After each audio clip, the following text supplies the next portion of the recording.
ஏதாவது சேட்டை பண்ணணும்னு எவனா தெரியட்டு. அப்படியே தூங்கிடுறாரு மெஸ்ஸி. நிலப்படதாங்க வந்து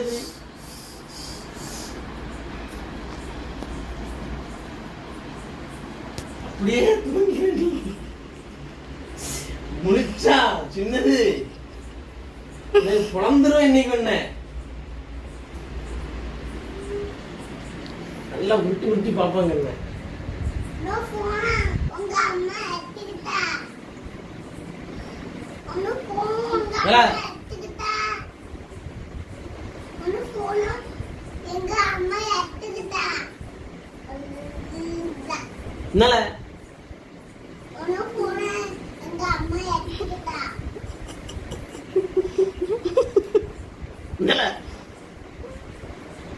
ஒழுங்கா படுத்து தூங்கல இருக்கும்.